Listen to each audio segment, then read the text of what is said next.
So yun guys, yan o. Lumaki, binigyan ko ng konting katawan. Yan, nanalo po kasi siya kahapon. Yan. Yan po yung kinain niya. Teka lang po. So yun na nga guys. Ito nga po pala, diba, yung binigyan ko ng katawan. Ito pong Black Panther na yan o.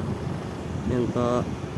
Ilalabang ko yan. Dito po sa sarhento na to. Ayan po.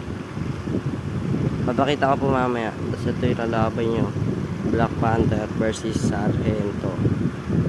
So ayun, wala na yung Black Panther oh. Yan guys. Alam ko naman guys, patas yan eh. Kasi ano yan guys, ilang araw na din po yung kondisyon.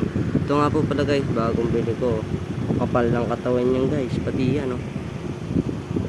Yan guys, hanggang dito na lang guys.